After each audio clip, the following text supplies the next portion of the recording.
This is the third lecture for week 12 in HOS 121, and in this lecture we look at relationships and contexts in older adulthood.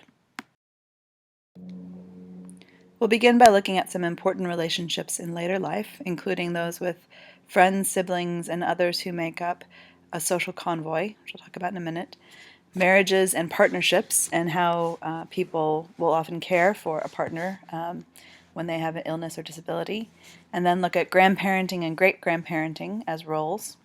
And then we'll look at some social contexts that people can experience in later life, including their living place of living, which can include aging in place, remaining in one's home, assisted living, when people need some kind of support, nursing homes when they have a higher level of support related to health, and then hospice for end of life in preparation for death.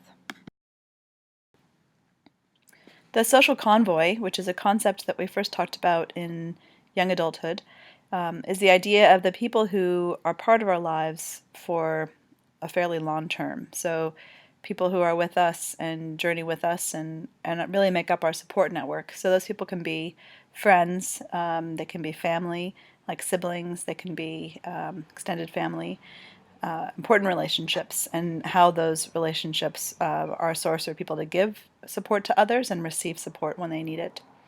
Of course, social convoy, it changes over time in terms of adulthood, and there's a pattern in young adulthood where the social convoy expands, and it's a time people are forming a lot of relationships and getting to know lots of people. And then for most people, it shrinks over time, and people are spending more time and investing more time with certain relationships.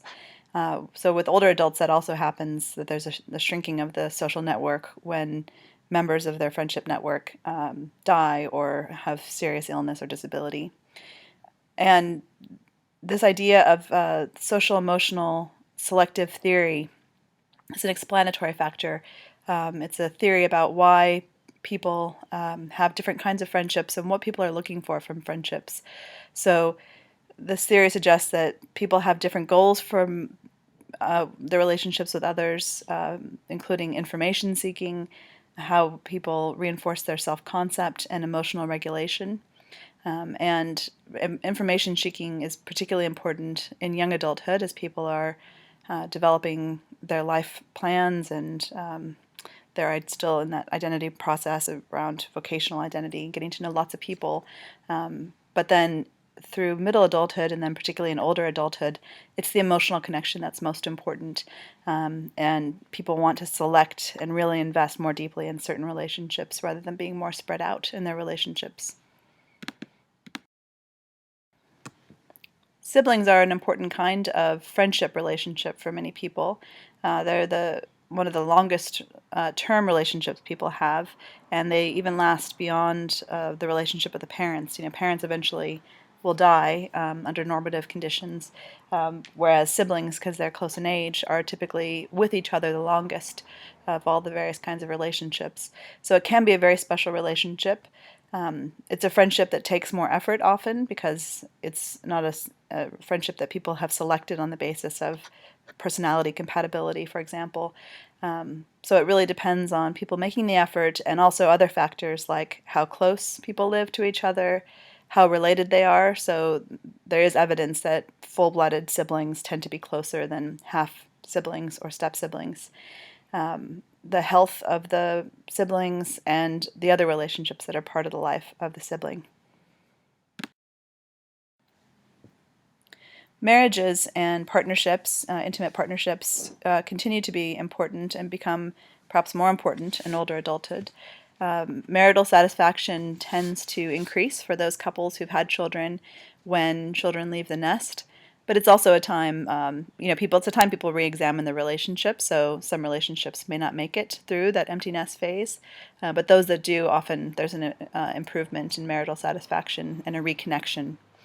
And there's this evidence of a positivity bias in older adulthood that goes to other types of examples as well. And people tend to have positive recollection of memories more so than negative. And this includes in the relationship with their partners. So people are less likely to perceive events or their partners negatively. They're more likely to be positive and more open to perceptions around the partner. So that's a good thing. And then also marriage helps people cope with chronic illness. And as we'll talk about in a minute, partners often care for one another in that stage when illness and disability start to occur. And in terms of gay and lesbian couples, there's not been a lot of research that's looked at long-term relationships for gay and lesbian couples that go into later life compared to there's more of a volume of research for heterosexual couples. But the research that has been done on those long-term partnerships doesn't show much difference in terms of the relationship quality between heterosexual and homosexual couples. So an important shift that can happen in a long-term partnership or marriage is that one partner can end up being the caregiver for their chronically ill partner, and that requires a shift in the relationship. It changes the roles within a relationship. So one person can end up assuming more responsibilities in the home, more duties like cooking and cleaning, responsibilities for helping the chronically ill person manage their health condition. And so there's a lot of stresses that are often reported as part of taking on a caregiver role. Typically described as being more stressful, reported as more stressful than caring for a chronically ill parent. But it's also described as more rewarding in many cases for long-term partnerships. And it's really the partnership, it's the relationship that has preceded, this period that makes a big difference. So going into the kind of caregiving experience, marital satisfaction has a big role in predicting how much a person who is the caregiver reports in terms of stress and how likely it is that they'll become depressed based on how satisfied they have been with the marriage or the partnership. Older adults may end up being the caregiver for their chronically ill partner, or they may end up receiving care from their partners, or an aging adult may receive care from their adult children. So this comes from the chapter on middle adulthood from your reader. There are challenges and rewards for adult children. Certainly there are similar stressors, as with partner caregivers, and risks for depression and stress.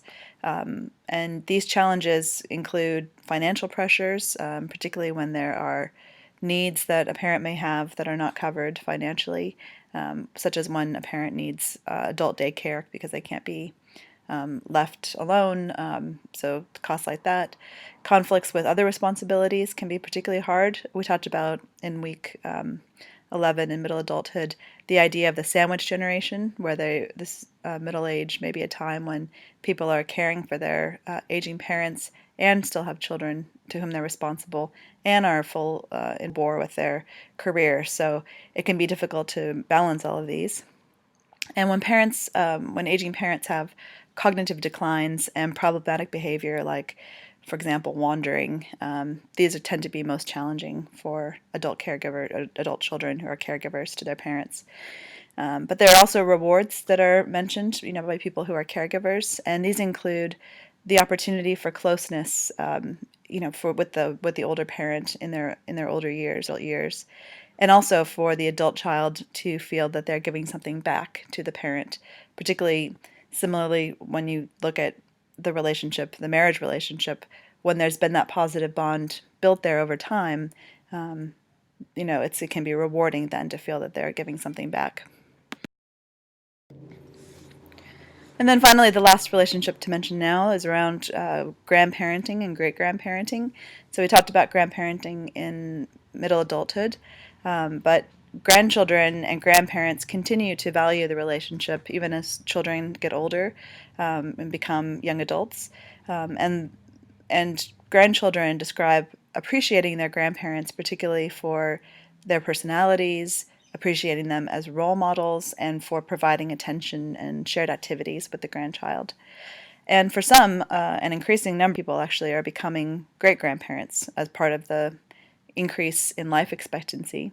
And while being a great-grandparent isn't quite like a grandparent, there tends to be more emotional intimacy and shared activities with grandparents.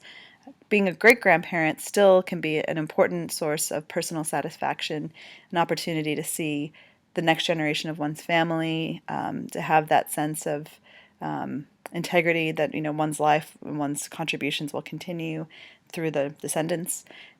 It can provide an opportunity for new diversions, a new role with the new great grandchild, and also the experience of experiencing a major milestone of longevity, of being able to see one's descendants into the third generation. So, in addition to relationships that are important, we'll talk a little bit about contexts that are important in older adulthood. And so, people will often change their living situation at some point in older adulthood. And it really depends on the level of the person's functional health. So, as there's a diminishment of functional health, the level of supports that are needed from the environment increases, and then the optimal housing situation changes. And it's important because we place great importance as people on our sense of place. So, where one lives becomes part of one's identity, the connection you have to where you live. So, this can shift, and it can therefore impact identity in older years. So, while people are still relatively young, like the young old that we talked about, people post retirement from 65 to 74 and even beyond that, many people will prefer to age in place. This is the idea that people will often want to stay where they are, that they prefer growing old in their own home. And to do this, often people will need to modify their homes. So modifications can be minor, things like putting a bar in the bathtub so people can grab onto a bar, or they can be more major, around changing things like the number of stairs that you have, and including ramps. So, this is a growing trend for people to want to age in place rather than move, and people will want to extend the amount of time they can remain in a particular place, which will require some modification to the environment. But there comes a point for many that they are not able to live independently in their home with no support. And then the next step is often an assisted living facility. So this would be a facility where people are still living in an apartment kind of setting or a home of some kind, but where they have access to some support. So this is particularly often needed for people who have some kind of a limitation related to activities of daily living, so around basic care tasks where they need some support around bathing or dressing or walking, or instruments of daily living, it's called, which are tasks that require intellectual competence or planning. So it's really when you get to this point when you need some help to live independently as much as possible, but still getting some basic support, people often live in an assisted living facility. Nursing homes provide a higher level of care than assisted living, and it's when people reach a stage, if they have chronic illness where they need 24/7 medical care, or it may be when there's a cognitive type of issue and people are not safe in a more independent living kind of situation. And if people have chronic health issues that are leading towards death, a nursing home can provide the kind of hospice support that I'll mention in a minute around end of life. Hospice is a service that can be provided either as an inpatient at a particular hospice facility or within a nursing home, for example, or outpatient. It can be provided as a service in a person's home. Hospice is for people who are dying, so it's an end-of-life service that's around supporting people with pain management and a dignified death, letting them have control, letting them have support. And the hospice role also is around supporting their families, and so bereavement counseling can be provided as part of it. Families are involved in making end-of-life decisions. And again, the idea is to focus on quality of life in particular, often through pain management, over extreme types of medical interventions at a late stage when it seems that the likely path is towards death. So the goal is to make the person comfortable and peaceful, but not to delay inevitable death. So it's often in the hospice phase, new medical interventions are not being tried. Pain management is the goal, and death with dignity is the goal.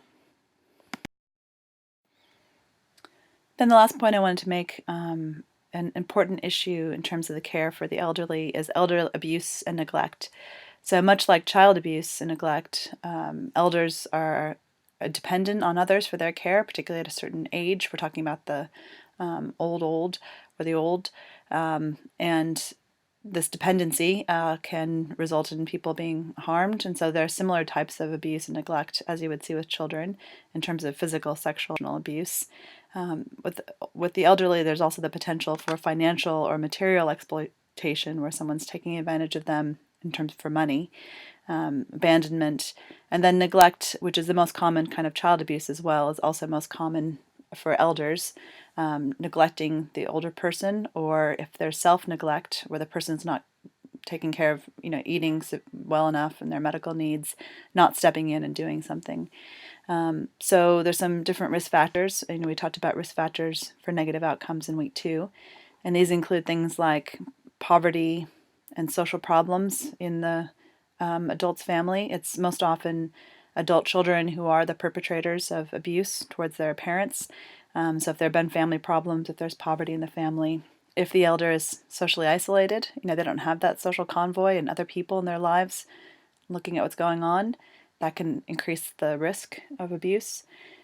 If the victim has a dependent relationship on the elder, like financially dependent on them, or seeking retribution from childhood experience, for example, or if there's some kind of effort to exert control or power, these can all be risk factors around the outcome of elder abuse. And it can happen, it's most likely to happen from a family member, but it can also happen in out-of-home care, like nursing home, for example. So we'll stop this lecture here, and then our final lecture for this week, we'll look at grief issues and dying and end of life.